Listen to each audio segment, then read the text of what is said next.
C'est pas tous les prophètes qui ont vu Dieu face à face. C'est pas tous les prophètes qui ont traversé la mer rouge. Mais tous ont tous traversé la mer rouge. C'est pas tous les prophètes qui font enfanter les riches. Oui, ils ont l'onction, mais tous ne font pas enfanter les riches. C'est pas tous les prophètes qui voient les rois. Oui, ils ont l'onction, mais tous ne voient pas les rois.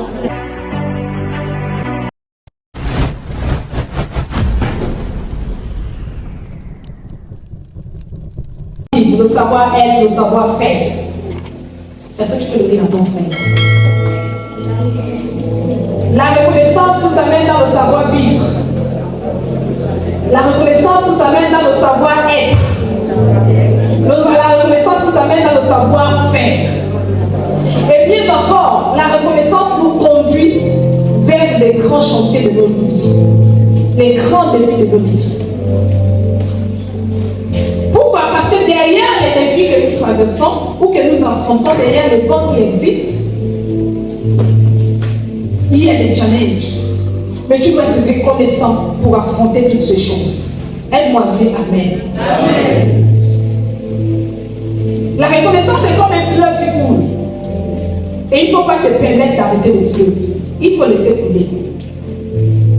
Lorsque les eaux coulent, vous allez bien vous rendre compte qu'il y a parfois des saletés qui passent à terre. Mais ne rentre pas au milieu du feu pour vous dire que je laisse couler. Ainsi la reconnaissance. Tu ne dis pas merci parce que tout va bien dans ta vie. Le fleuve doit couler. Tu ne dis pas merci parce que les gens t'ont fait du bien. Le fleuve doit couler. Tu ne dis pas merci parce que tu as un bon boulot. Le fleuve doit couler. Tu ne dis pas merci parce que tu as une bonne santé. Le fleuve doit couler. La reconnaissance est comme un fleuve. Tu ne dis pas merci parce qu'il y a l'amertume dans ton cœur. Le fleuve doit couler. La reconnaissance, pour moi, est comme un fleuve. Il ne faut pas l'arrêter, il faut laisser couler. Alléluia. Laissez couler. Il faut laisser couler la reconnaissance. C'est ici l'histoire du jeune riche dans le livre de Matthieu 19, verset 2, à partir du verset 2.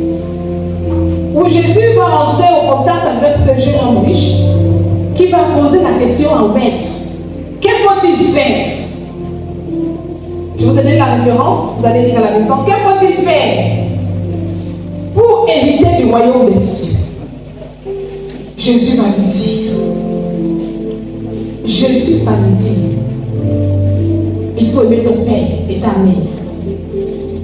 Il ne faut pas être un voleur, il ne faut pas être un bandit, il ne faut pas être un assassin. Jésus va comme de citer à ces jeunes hommes riches les 10 commandements. Et à un certain niveau, le jeune homme va dire à Jésus, stop.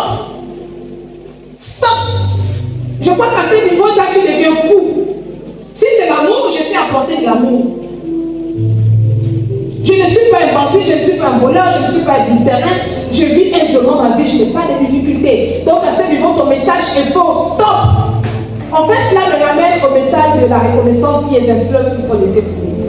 Il est comme en train de lutter contre le message. Comme ces messages de délivrance qu'il doit avoir de la part du Seigneur. Et Jésus le regarde ce jeune homme et lui dit, mais pourquoi tu me dis stop?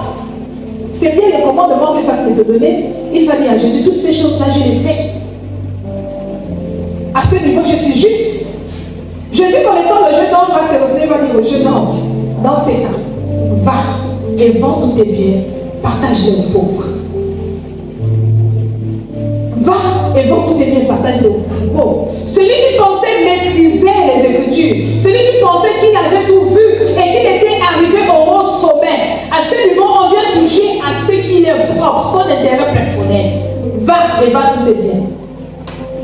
Et le constat fait, tout d'un coup il devient triste. Il va prendre comme de la glace.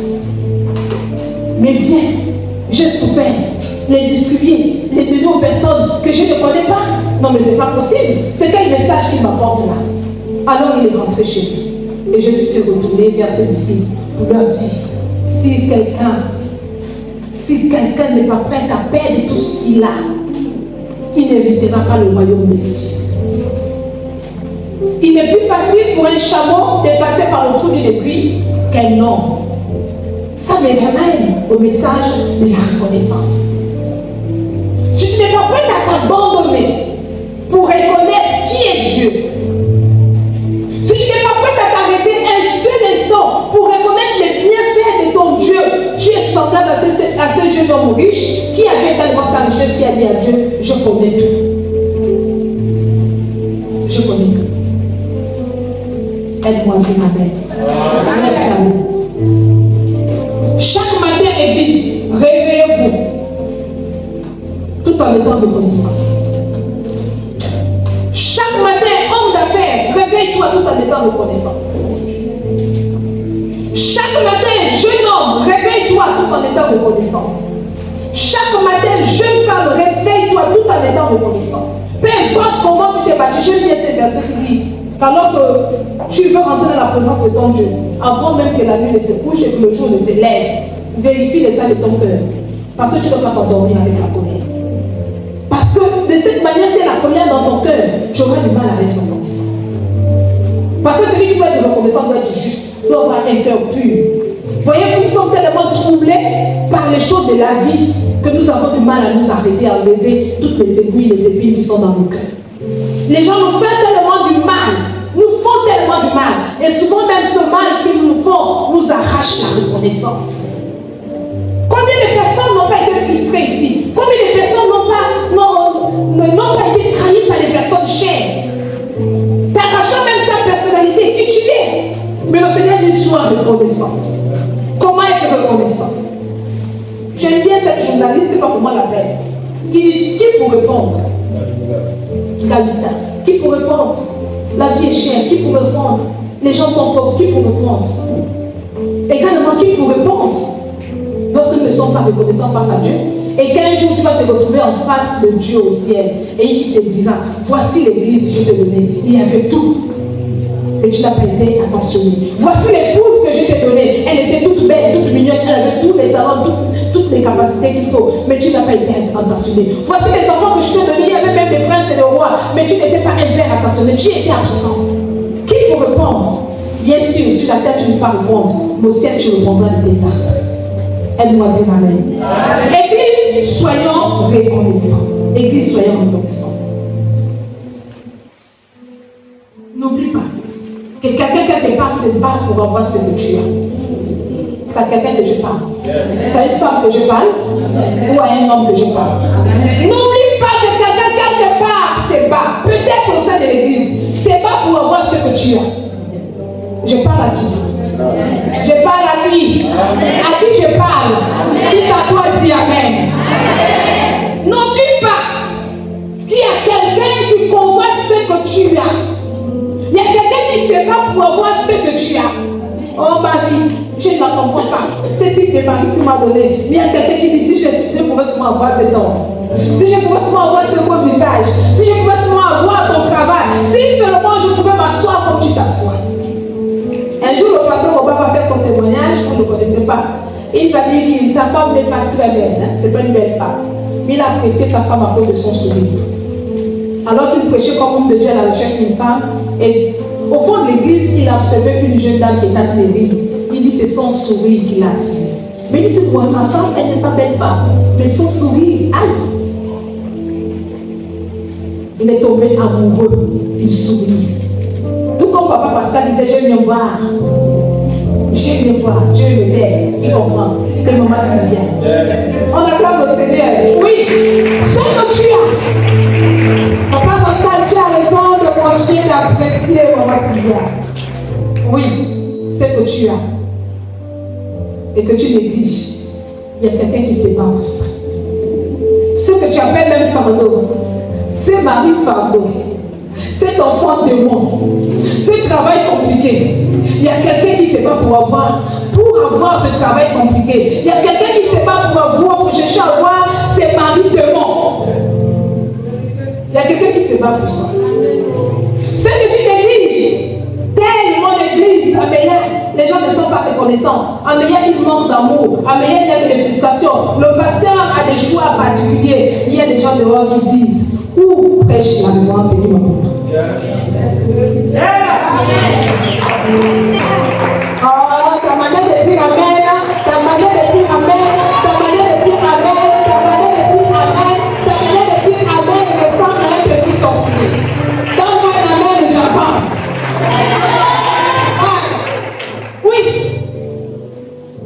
Et souvent je suis émerveillée. passais pour te faire rire, juste à te détendre. Je passais, et puis là, au milieu des pasteurs, une jeune dame m'a dit, un pasteur aussi, oh, tu es réel. C'est vraiment comme écrire les choses de la télé, donc ça existe. Oh, non, c'est toi que je vois sur Facebook.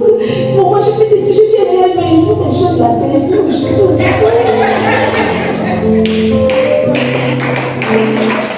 Alléluia. Oui. Le message que tu négliges, les personnes que tu négliges, il y a des gens qui se battent pour les avoir. Il y a des gens qui cherchent comment faire. Comment faire pour être au côté des Bertrand? Comment Bertrand fait pour avoir réalisé Bertrand? Pourquoi toi aussi tu t'es marié tôt? Aïe! Grand comme ça, là, on les cherche dans la rue. Il y a des gens qui cherchent cela. Et là, heureusement que Fanisia prend soin de Bertrand. Parce qu'elle a compris que si je lâche là, quelqu'un d'autre va sauter dessus. Elle m'a dit amen. Dis à quelqu'un la reconnaissance. Voyez-vous, ce n'est pas un message accusateur. Mais c'est un message qui nous amène tous dans le savoir-être, le savoir-faire et le savoir-vivre. Si à ce niveau tu te dis que maman s'en va lever ce matin là, elle est à tes projets sur ma vie, mon frère, ma soeur, tu n'as rien compris. La reconnaissance. Alléluia. En tant qu'enfant de Dieu, notre fondation doit être basée sur la reconnaissance. Celui qui ne reconnaît pas Dieu, qui ne se reconnaît pas, qui ne se reconnaît nulle part. Et vous allez être d'accord avec moi, généralement les personnes bénies, oui, sont des personnes qui ne sont pas reconnaissantes. Est-ce que tu es maman Peggy? Oui. Est-ce que tu es maman Peggy? Bon, je ne sais pas, parfois elle m'énerve. Est-ce que tu es Bertrand? Oui. Est-ce que tu es pas Bertrand? Mais tu vois pas ce qu'il vient de faire?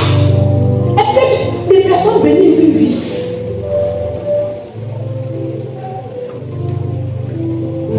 Elles ne sont pas reconnaissantes. La reconnaissance doit être basée sur le fondement biblique. Et lorsqu'on va être reconnaissant, on doit regarder la parole de Dieu. On doit repousser les raisonnements qui luttent contre la parole de Dieu. Alléluia. Alors nous allons aller sur les 7 paliers de la reconnaissance. Le tout premier, c'est la reconnaissance existentielle. Voici ce que Romains 12, 3. Merci de m'aider. Je sais que tu sais. Mais permets-moi de t'enseigner un instant. En plus de ce que tu as, essaie de recevoir ce que je te dis. La reconnaissance existentielle. Romains 12, 3. Par la grâce qui m'a été donnée, tu t'es dit à chacun de vous, j'ai dit à chacun de vous, ne n'avoir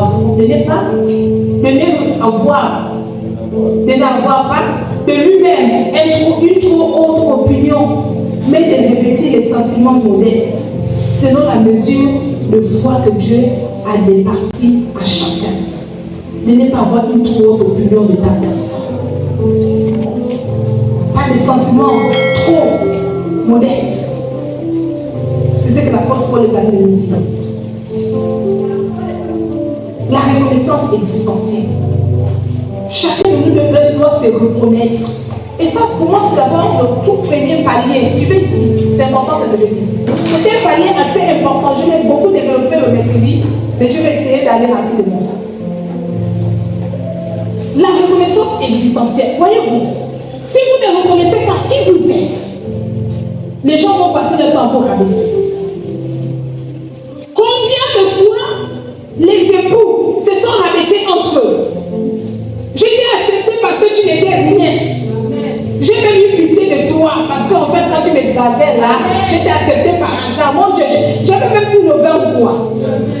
Et lorsque tu écoutes ce type de paroles, alors que tu es même en train d'entretenir la personne qui te dit ça, c'est le poison qui passe. Vous êtes d'accord avec moi? Oui. Parce que tu dis pendant que je souffre, je pense que tu m'aimes, mais en fait tu t'as de jouer de moi.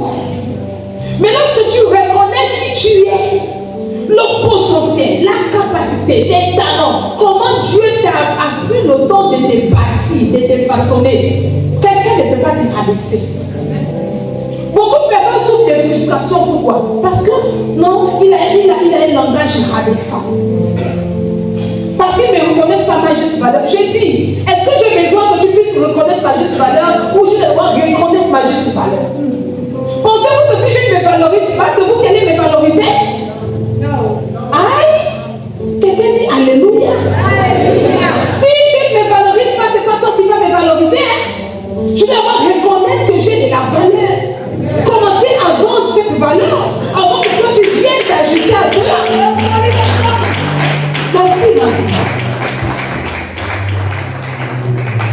Pourquoi demandes-tu moins cher? Souvent dans la classe quand je faisais les classes de parfumés, je disais aux jeunes filles, aux belles jeunes filles, ne vous vendez pas moins cher. T'es bienvenue, tu te donnes moins cher. Celui qui sait qu'il a de la valeur ne se donnera pas moins cher à un homme pour le plaisir du sexe, plaisir d'argent, plaisir de voiture, plaisir d'avion. Tu mérites mieux que ça, non? On ne se vend pas moins cher. Celui qui sait qu'il a de la valeur se valorise. N'attends pas que ce soit son époux qui le valorise. N'attends pas que ce soit son épouse qui le fasse. Non. Non, je me suis mariée. C'était mon erreur. Je me suis mariée parce que je me dis que c'est mon riche. Lui, il va me faire sortir. Yako, Dieu t'a rempli. Jana. Dieu t'a rempli. Dieu t'a façonné. Il y a des choses en toi que tu n'as pas encore vues, que tu n'as pas encore explorées. C'est là. Et plusieurs vont mourir sans même s'en découvrir qui ils sont. Je te répète, plusieurs mourront même sans se découvrir. Plusieurs aujourd'hui sont morts sans se découvrir. Tu dois te découvrir. Je suis capable de faire quoi? Je suis capable d'aller jusqu'où? Capable de quoi? C'est vrai que je suis mariée, c'est vrai que j'ai de l'argent, c'est vrai, mais qu'est-ce que je peux davantage faire? Dis à ton frère, valorise-toi. Arrête de compter sur ton frère.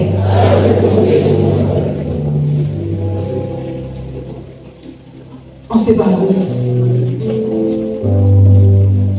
Pour Psaume 139 me dit, c'est toi qui as formé mes reins, qui m'as tissé dans le sein de ma mère. J'ai tenu le sais que je suis une créature. Une quoi? Créature. Une quoi? Créature. Mauvaise. Si merveilleuse. Si merveilleuse. J'ai tenu le sais que je ne suis pas une mauvaise créature, mais je suis une créature si merveilleuse.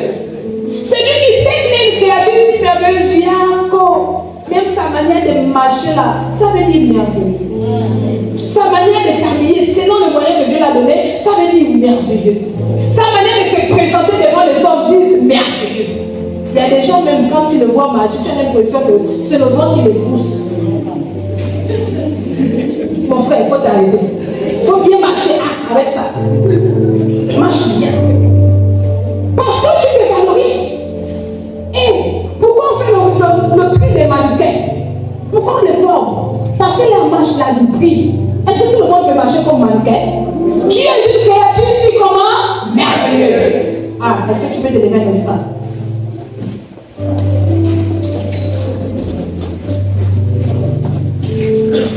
Je m'adresse aux créatures merveilleuses. Hein? Je ne m'adresse pas à ceux qui sont déjà morts enterrés, qu'on ne peut plus aller soulever.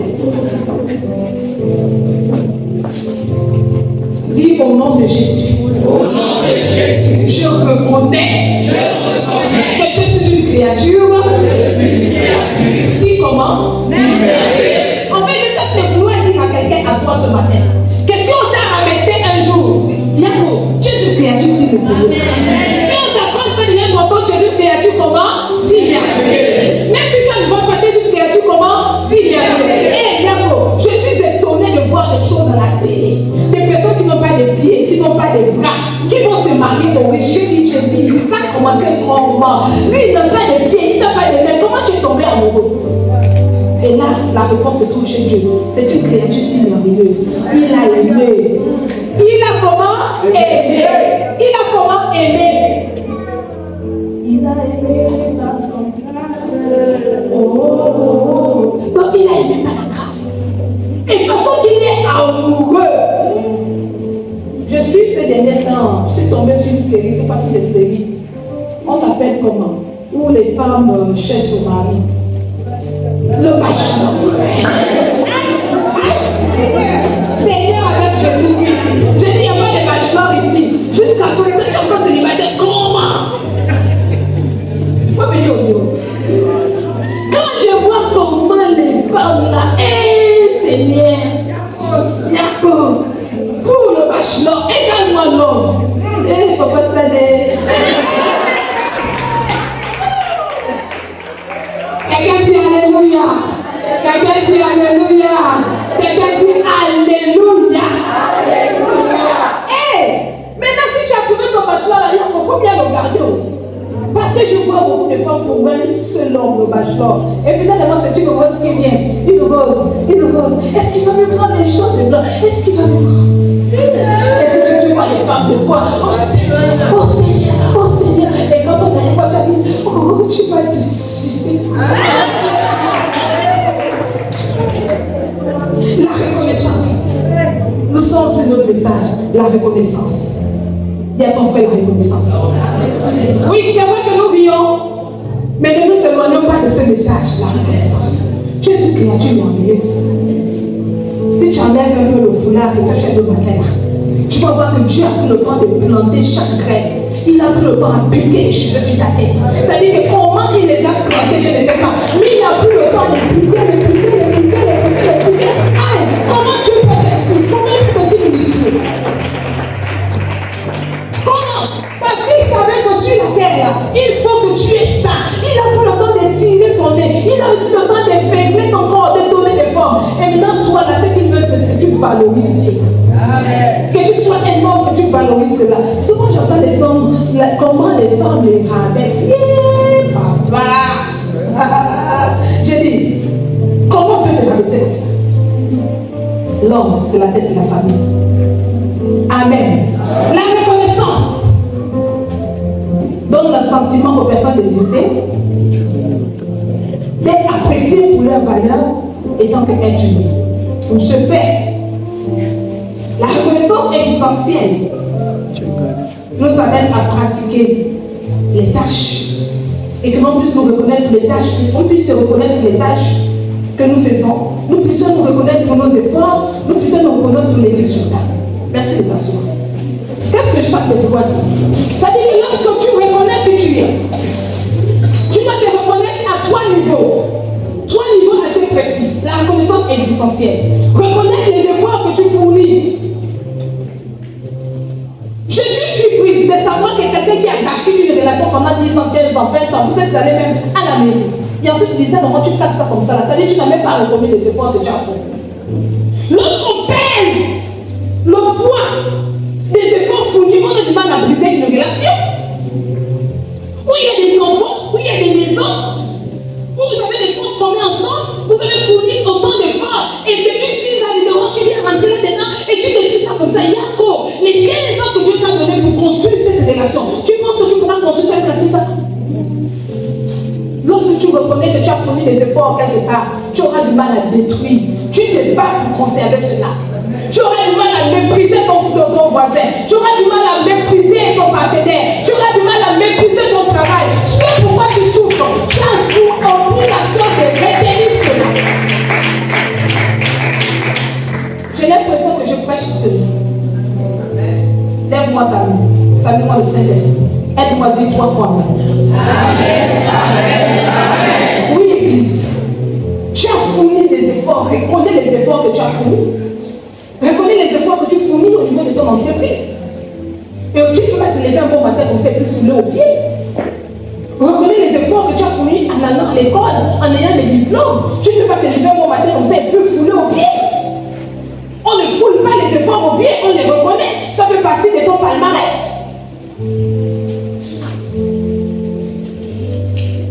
On le voit, c'est la tendance des jeunes filles. On a le chic, on a le chèque, on a le tout, on a le temps, on a même le champ. Mais tu bâtis à quel niveau? Quels sont les efforts que tu fournis? Tout ce qui dure, c'est bâti pendant longtemps. Le gâteau, vous allez le faire en 30 minutes. Mais le foyer, ça vous prendra plus de 10 ans. Pour connaître qui est votre partenaire. C'est pas en 3 ans. 3 ans, vous êtes mariés légalement. Ça, c'est pour les nouveaux couples. 3 ans légalement mariés, vous êtes dans le copinage. Copinage, ça veut dire que vous êtes appelé vous découvrir. Quand on commence à passer 5 ans, 10 ans, on commence à se connaître. Et quand on se découvre en 3 ans vous êtes ensemble, vous découvrez, c'est là où tu te rends compte que j'ai une mariée qui m'aime là. Et Seigneur Jésus, parce que la première année, il va tenter de se maintenir. Elle va tenter de se maintenir. Mais comme l'homme ressort toujours sa personnalité, à un moment donné, ça va sortir. histoires de mariage là, c'est le copinage. C'est normal qu'il y ait le feu et accepte le feu.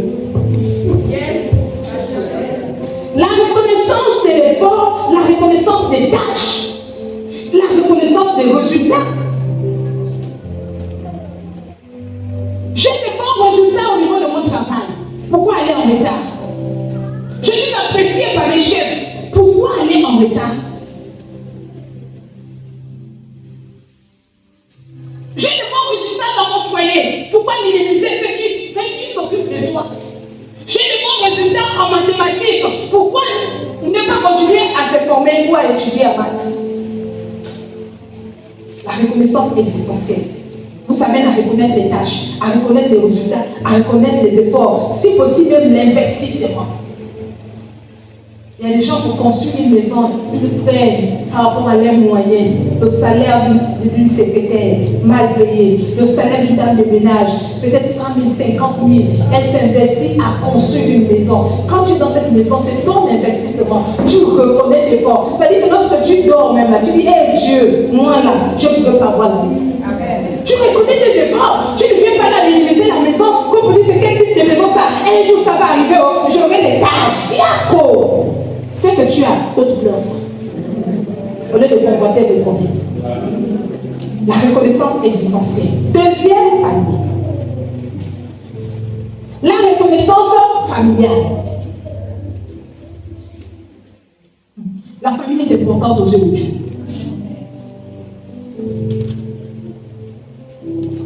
La famille est importante aux yeux de Dieu. Genèse 4, 25. Adam connut de nouveau sa femme, elle enfantant un fils et l'appela Seth. Car Dieu m'a désigné une autre sémence à la place d'Abel. La famille est importante aux yeux de Dieu. Si tu ne reconnais pas ta famille église, tu vas reconnaître qui? Si tu ne reconnais pas, Proverbe 6, 20. Mon fils, garde l'ordre de ton père et n'abandonne pas la loi de ta mère. Garde l'ordre de ton père et n'abandonne pas la loi de ta mère. Comme pour dire ici, le père est précieux, la mère est précieuse. Tu sors d'une famille, tu ne peux pas abandonner ta famille, tu ne peux pas abandonner ton père, tu ne peux pas abandonner ta mère, soit disant parce que ce sont des sorciers. Que celui qui te donne ce message contraire, il ne faut pas dire amen. Oui, je reconnais que ce sont des sorciers. Mais au-dessus de cette sorcellerie, Dieu est Dieu. Je continue à aimer, je continue à faire ma part en tant que fils, en tant que fille. Mais je fais attention aux œuvres de la sorcellerie. Je continue à combattre les œuvres de la sorcellerie. Beaucoup se sont égarés dans les églises. Beaucoup se sont égarés dans les églises. Un jour, je suivais quelqu'un qui est venu me voir et elle avait déjà un copain à Dieu. Et elle veut quitter son partenaire. Elle vient avec une vision comme vous dites que j'étais chez un prophète. Et le prophète m'a dit que ton mari est un Égyptien et c'est lui qui te tue. J'ai dit, ma fille, c'est quoi la vérité là? Plus de 10 ans, avec des enfants. Non, maman, moi-même, je vois ça, je vois ça, je vois ça. Oh, entre-temps, elle entretenait déjà une relation. Elle va quitter ce foyer pour aller se mettre là. Je vous assure que si vous voyez cette dame aujourd'hui, malheureusement vous la connaissez pas. Si vous pouvez la connaître, vous la voyez aujourd'hui. Elle est comme ça. Oh maman, je regrette. Je ne sais pas ce qui m'est arrivé. Je regrette, mon Dieu. Je me suis fait avoir. Et ton nouveau copain là, oh, mère, imagine là, si je t'imagine quoi. Mais c'est même lui qui m'a pratiqué. Faites attention. Alléluia. 1 Timothée 5, verset 8. Je suis sur la reconnaissance familiale. Si quelqu'un ne pourvoit pas aux siens, et surtout à ceux de sa maison, il a renié la foi et il est pire qu'un incroyant. Amen à la parole. Tu es un père de famille. Si tu ne t'occupes pas de ta famille, tu es un incroyant. Tu es même le fils de Satan. Tu es une mère de famille, si tu ne t'occupes pas de ta famille, tu es une incroyante, tu es la fille de Satan. Ça dit que c'est Satan qui t'a accouché. Tu ne peux pas avoir une femme dans ta maison et ne pas s'occuper d'elle. Tu ne peux pas avoir un homme dans ta maison et ne pas s'occuper de lui. Pourquoi alors tu es rentré? faut sortir au lieu de fatiguer les gens. Mais si quelqu'un ne pourvoit pas aux siens, aux besoins des siens, et surtout à ceux de sa maison, surtout à ceux de sa maison, le constat fait ce qu'il y a des personnes qui peuvent s'occuper d'avoir des personnes extérieures. On t'appelle ordonnance extérieure, tu es parti. Problème, tu es parti. Maladie, tu es parti. Et quand tu arrives dans ta propre maison, ta femme, tes enfants souffrent. Tu n'arrives même pas à payer le loyer où tu habites. La Bible dit que tu es enfant de Satan. Tu as renié la foi. La famille est importante. Pourquoi Dieu a donné ces paroles? C'est parce qu'il tient à la cellule familiale.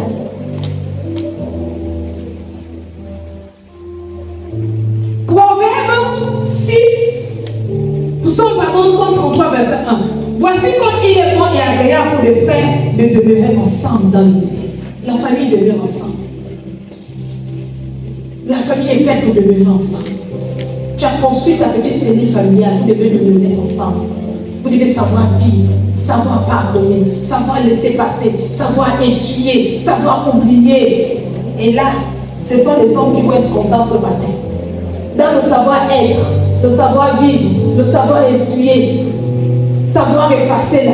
Demandez à une femme comment elle efface. Tu as été son déterre il y a 1 an. Tu as été encore son déterre il y a 5 ans. Tu as encore son déterre il y a 10 ans. Yako, le jour où tu passes par son procès, elle va commencer à dire, il y a 5 ans, à 5 heures du matin, tu m'avais fait ça. Il y a 3 ans, à 4 heures du matin, tu m'as fait ça. Il y a 6 ans, à 24 heures, tu m'as fait ça. Il y a 10 ans, tu m'as fait comme ça. Est-ce que je n'ai pas un cœur?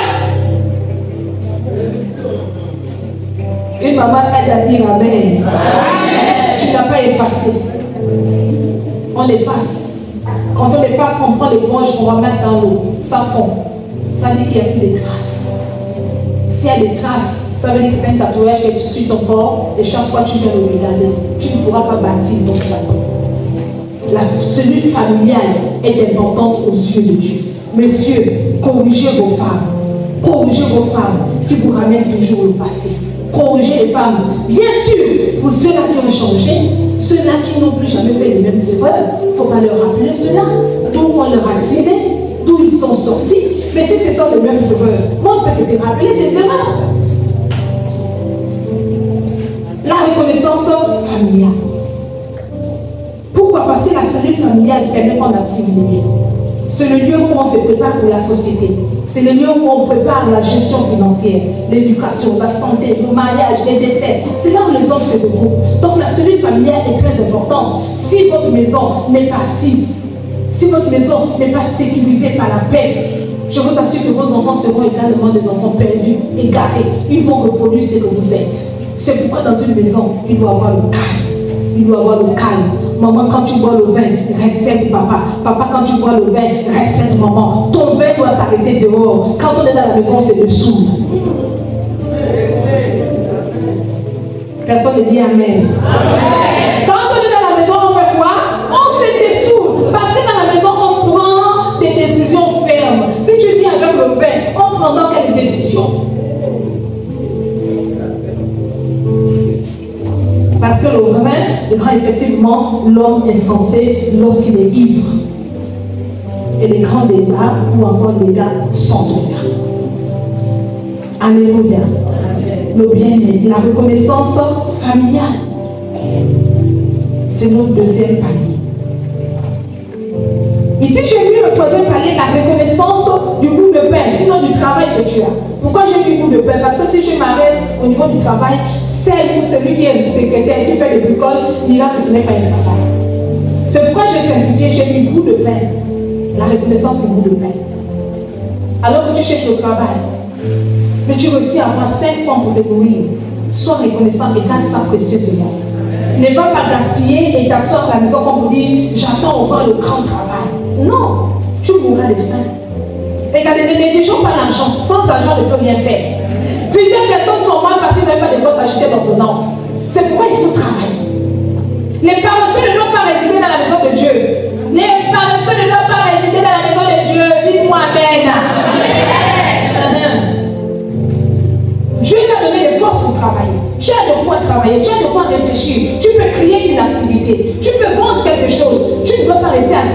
de dire, j'attends mon boulot, j'attends ceci. Non, demain tu dois travailler. Sors dehors, va se lever des sacs de ciment, va balayer, va faire quelque chose pour que tu nous ramènes de l'argent. Ne me dis pas que je suis assis sur mes diplômes. Ça, c'est de la paresse. C'est de la paresse. On commence par se battre, on commence à obtenir des petites choses. Déjà à ton niveau c'est difficile à voir. Bats-toi déjà pour les petits boulots. Et un jour le grand viendra.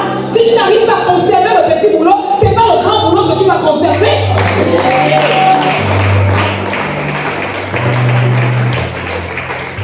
Et bien sûr, ce n'est pas moi qui le dis. Colossiens 3, verset 23. Puisque vous êtes des hommes théologiques, nous disent ici, ceci, pardon. Tout ce que vous faites, faites-le de bon cœur. Comme pour le Seigneur et non pour les hommes. Tout ce que vous faites, faites-le de bon cœur. Ça dit que tu as un petit boulot de ménagère, fais-le de bon cœur. Tu n'arrives pas dans ta propre maison et c'est toi maintenant qui deviens la maîtresse de la maison.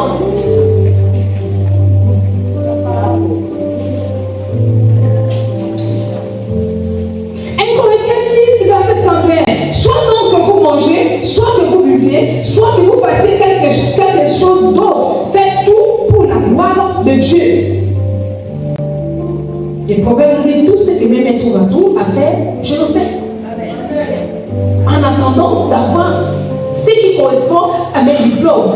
Vous savez, si vous ne créez pas les actifs, vous n'aurez rien en main. Les actifs, ça c'est créé. Il faut réfléchir comment créer l'argent. L'argent ne viendra pas te trouver. Les gens qui t'aident aujourd'hui en te donnant 100 francs, demain ils auront des problèmes, ils ne te donneront pas. Le papa qui t'aide aujourd'hui, demain il te dira je t'ai assez aidé. Le pasteur qui t'aide aujourd'hui, demain il te dira que j'ai aussi des problèmes. Le frère qui t'aide aujourd'hui, demain il te dira assez. Maintenant il faut créer des actifs. On les crée les actifs. On les crée. On travaille. On se postule. On travaille. J'ai vu sur TikTok une jeune dame qui fait des très belles tresses. Elle n'a pas le bras coupé ici là. Comment tu as vu ça? Et elle se met là, elle fait des chambas. Et tu vois les femmes assises à train de se faire tresser. Maintenant, toi qui as tout, tu attends qu'on te donne. Il faut répondre toi-même. Est-ce que c'est bon comme ça? Est-ce que c'est bon?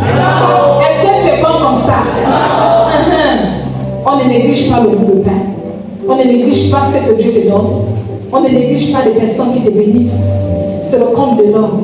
Quelqu'un t'a béni, sois reconnaissant. Quelqu'un te donne, sois reconnaissant. Quelqu'un te bénit, sois reconnaissant. On ne foule pas ça au pied. Pourquoi vous foulez au pied ce que les gens vous donnent, les services que les gens vous donnent? Pourquoi vous êtes prêts à oublier les services que les gens vous donnent? Pourquoi l'homme est mauvais? Dites-moi, pourquoi l'homme est mauvais? Pourquoi l'homme est mauvais? Les gens, répondez, pourquoi l'homme est mauvais? Aussi mauvais? Tu l'as fait du bien. Et demain, il est le premier à t'insulter. Toi, tu peux me parler. Tu as rendu service. Demain, il est prêt à te pousser. Toi, tu peux me... C'est même plus bien le langage, le mot. Ça dit, tu restes même là comme mot. C'est toi qui parles. Oui. Un jour, John m'appelle pour me dire, maman, je goûte à ta gloire. J'ai dit, John, tu as goûté à ma gloire. Oui, maman. Oh, j'ai pleuré. Alors que je parlais avec une personne que je suivais, il m'a dit, toi, John, tu peux parler avec moi. J'ai dit, moi, oui, toi, John. Même pas dire, oui, toi, John. J'ai dit, félicitations. Pourquoi l'homme est mauvais? Je bénis le Seigneur parce que toi, tu n'es pas mauvais. Je bénis le Seigneur parce que toi, tu es reconnaissant. Toi, tu es reconnaissant. Tu n'es pas une personne mauvaise. Tu reconnais le bien. Aussi petit que ça soit, tu es assis chez toi et quelqu'un t'envoie des unités de téléphone. Tu dis merci. Aussi petit chez toi. Je m'amuse souvent lorsque les gens m'envoient des textos comme ça. Maman, bonjour, comment tu vas? Et puis, souvent, ça avec Carole qui me fait beaucoup. Et puis, je publie sur mon Facebook. Oh, la mère, je lui passe, c'est beau. J'ai embêté à quelqu'un qui m'envoie parce que je te mets sur mon statut. Bonjour, maman, comment tu vas? J'ai mis sur mon statut. Oh, maman, c'est bon. Oui, la reconnaissance. C'est pas parce que je t'aurais construit un château que tu vas être reconnaissant. Apprécie que je t'ai déjà donné un verre d'eau. Apprécie que j'ai été avec toi à l'hôpital un jour. Apprécie que j'ai acheté une ordonnance un jour. Apprécie que je t'ai apporté un kilo de poisson.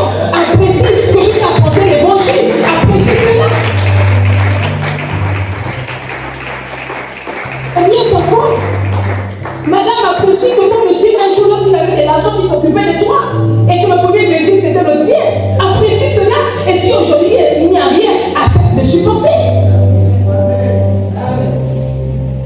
la reconnaissance.